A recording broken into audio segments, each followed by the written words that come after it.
नमस्कार दोस्तों, नमो बुद्धाय।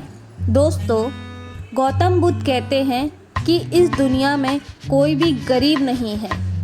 तो आइए जानते हैं गौतम बुद्ध ने यह बात क्यों कही है। एक समय की बात है, भगवान गौतम बुद्ध एक गांव में धर्म सभा को संबोधित कर रहे थे। लोग अपनी विभिन्न परेशानियों को लेकर उनके पास जाते और उसका हल लेकर खुशी खुशी वहाँ से लौटते। उसी गांव के सड़क के किनारे एक गरीब व्यक्ति बैठा रहता था तथा महात्मा बुद्ध के उपदेश शिविर में आने जाने वाले लोगों को बड़े ध्यान से देखता। उसे बड़ा आश्चर्य होता कि लोग अंदर तो बड़े दुखी चेहरे लेकर जाते हैं, लेकिन जब वापस आते हैं तो बड़े खुश और प्रसन्न दिखाई देते हैं। उस गरीब को पता लगा कि क्यों न वो भी अपनी समस्या को भगवान के समक्ष रखे। मन में यह विचार लिए वह भी महात्मा बुद्ध के पास जा पहुंचा। लोग पंक्तिबद्ध खड़े होकर अपनी समस्या को बता रहे थे। जब उसकी बारी आई तो उसने सबसे पहले महात्मा बुद्ध को प्रणाम किया और फिर कहा, भगवान, इस गांव में लगभग सभी लोग खुश और समृद्ध हैं, फिर मैं ही क्यों गरीब हूँ।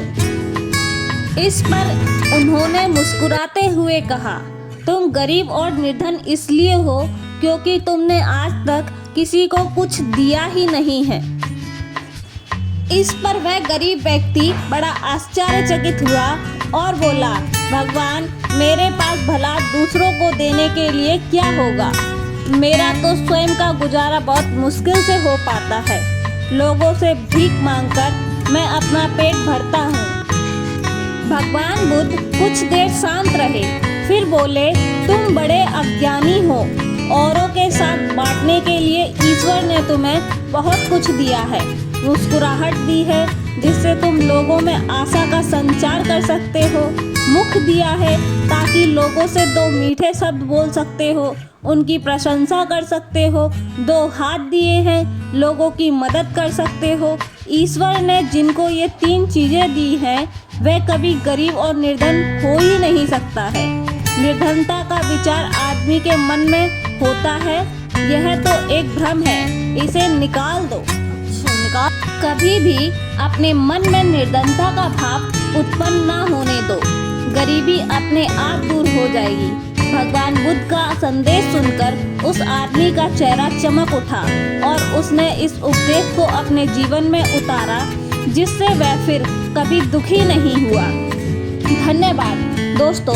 अगर आपको यह गौतम बुद्ध की कहानी पसंद आई हो तो कृपया हमारी कहानी को अपने दोस्तों के साथ शेयर अवश्य करें। साथ ही हमारे इस चैनल को सब्सक्राइब करना ना भूलें।